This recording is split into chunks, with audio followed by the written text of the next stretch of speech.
Welcome to the supplementary lecture for Lesson 6 on Human Osteology and Forensic Anthropology. Remember, there is no corresponding textbook chapter for this lesson. This lecture and the supplementary materials on Blackboard are all that is required for this lesson. In this lesson, we'll look at the basics of the skeletal system and teeth and why understanding them is important for anthropologists. Next, we'll look at the role, methods, and practices of forensic anthropology. What is osteology?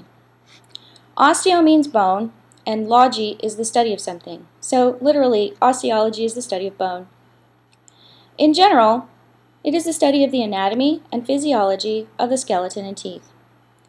It includes knowing the names and features of the bones of the skeletal system, but also how they fit together or articulate, and what they can tell us about how that animal moves around, which is a very important component to understand evolutionary adaptations. Osteology also includes understanding how the skeleton is formed, all the way down to the cellular level. Some anthropologists are osteology specialists, and some of them apply their knowledge to helping out in death investigations in what is called forensic anthropology, which most students want to learn more about, so you shall. But all biological anthropologists must have some background in osteology because much of our understanding of human and primate evolution comes back to the skeleton. To begin with, all vertebrates have bones that follow the same basic body plan. The bones are homologous, meaning that even though the shapes might be different depending on the locomotion or how that animal moves around, they are in roughly the same place and may have a similar function. For example, the thigh bone in a human is called a femur and is used for walking. Similarly, the thigh bone in a chimpanzee, a dog, a horse, even a lizard is also called a femur. And even though all these vertebrates use their femurs for walking, they have evolved and adapted differently, so they are not shaped exactly the same. Furthermore, much of our information about evolution comes from the fossil record, and most fossils were once bone or teeth. We will be spending the rest of the course looking at the biology and evolution of the living primates and the human fossil record. So even though your textbook covered a bit of osteology in Chapter 5, I think it is necessary to go deeper into the subject so that you are better prepared for future lessons. On average, there are 206 bones in the adult human skeleton. 22 of them are in the skull alone, including the 3 tiny ossicles inside the ear. Children actually have more bones than adults because their bones are not done growing. For example, the thigh bone or femur of a small child is actually in 3 pieces joined together by cartilage. As you learned in the last chapter, the ends of the bones or epiphyses are not fused to the shafts or diaphyses until after growth has stopped. Because human growth rates are predictable, forensic anthropologists can use the state of skeletal fusion of different bones to tell how old a subadult or juvenile was at death. This is useful in death investigations involving children, youth, and young adults. To begin your study of osteology, always remember to think of and arrange a skeleton or bones in anatomical position. Imagine the skeleton standing up, looking at you, with the arms hanging down and the palms facing up. When arranging a skeleton on a table, put it in anatomical position. In that position, you describe the relative location of other bones and parts of bones using the terms proximal, for the closest part to, or the closest to the articulation point, superior, which means on top or above, inferior, which means at the bottom or below, distal, which means farthest from the articulation point, medial, which means closest to the midline of the body, and lateral, which means outside or farthest from the midline. The skeleton is also divided into 4 parts on 2 levels. First is cranial, composed of all of the 22 skull bones, and postcranial, which is everything else. And secondly, the skeleton is divided into the axial skeleton, which is shown in blue on the diagram and includes the skull and the thorax, and the appendicular skeleton, which is the arms, legs, shoulders, and pelvis. The axial skeleton is the core of the skeletal system, or the axis, from which all of the appendages of the appendicular skeleton hang. You will need to learn the names of the major bones as shown on the diagram.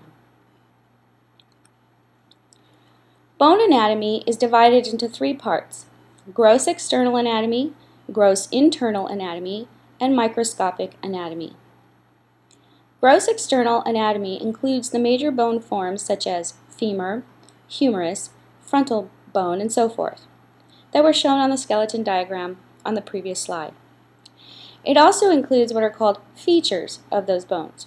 For example, the head of the femur, the olecranon fossa of the humerus, the supraorbital torus of the frontal bone, etc. Each bone may have several features. Their names generally describe their location on the bone and their shape. The shapes of features can be divided into two main categories: areas that are holes or indentations, and things that stick out. For example, feature terms that mean hole include foramen, fossa, and fovea. Indentations are often referred to as facets, grooves, or sulcus. And feature terms for quote-unquote outies include head, neck, crest, condyle, line, spine, process, trochanter, torus, tubercle, and tuberosity. Learning the terms used for innies and outies helps you know what sort of feature you're looking for. For example, what do you think the supraorbital torus of the frontal bone means? Think about it. If you said it is a projection, torus, above supra, the eyes, orbits, on the forehead bone, you were right. It's the technical term for brow ridges. Additionally, three gross structures of long bones are recognized. The diaphysis is the shaft of the long bone. The metaphyses are the flared ends of the diaphysis. The epiphyses are the ends of the long bones and float above the metaphyses during bone growth. After a bone is done growing, the epiphyses unite with the metaphyses. Gross internal anatomy describes the visible elements within the bone. The smooth exterior of a bone is called cortex, or compact bone, and is composed of strong, well-organized bone tissue called lamellar bone that is laid down in thin layers that run parallel to the long axis of the bone. Inside a skeletal element is the cancellous, also called trabecular, bone, a sponge-like structure in the metaphyses of long bones, and the ribs, the hands, the feet, the vertebrae, and inside the cranial vault bones, where it has a special name, diplo. Cancellous bone is very light and provides strength and structure while adding little weight to a bone. Lastly, the medullary cavity is an open space that runs the length of a long bone and is where the fatty bone marrow resides. Bone marrow is where red blood cells are made, as well as some immune system cells. On the microscopic, also called histological level, bones are comprised of bone cells called osteons and vascular canals, which are pathways for blood vessels. The outer surface of bone is covered in a microscopic membrane called the periosteum. It is from the periosteum that new bone is formed during growth, regeneration, and healing.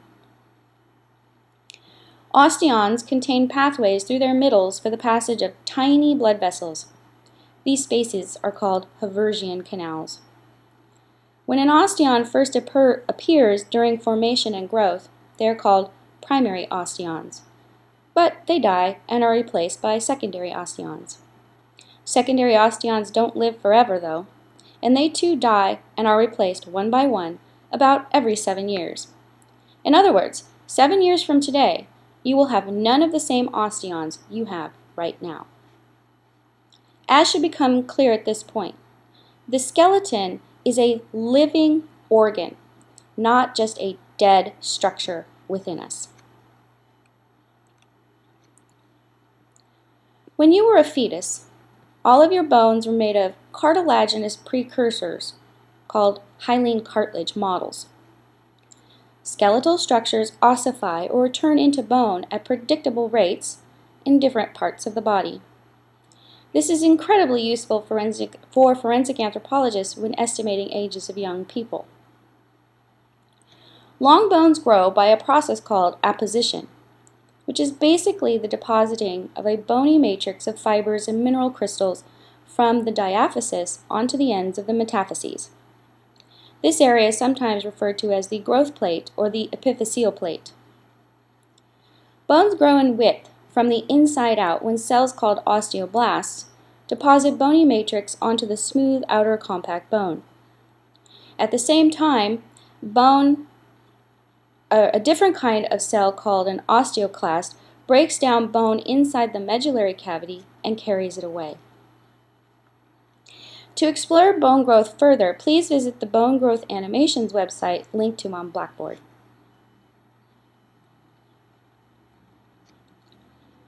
Osteology is the study of teeth. Like the skeleton, teeth reveal a great deal about individual animals.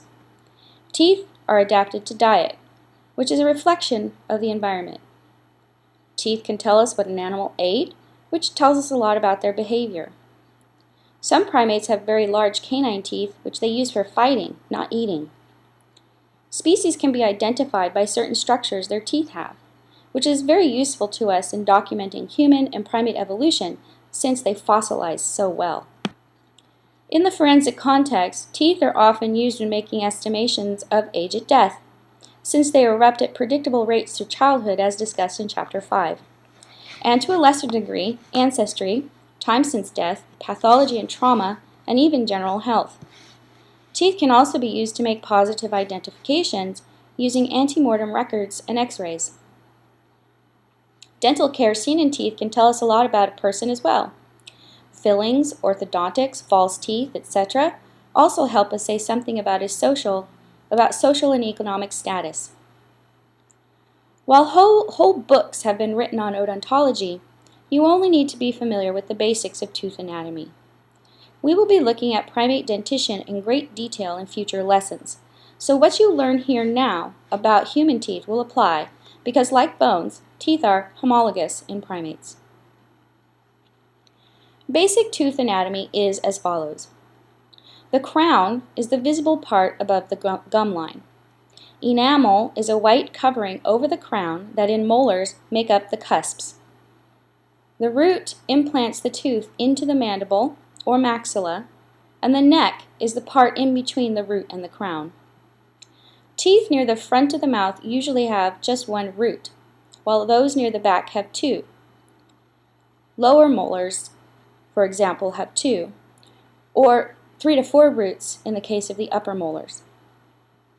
Internally, teeth are made up of a material called dentin, which is like bone, but harder and more durable. The mouth can be divided into 4 equal parts, or quadrants. In humans, the number of kinds of teeth are the same in each quadrant.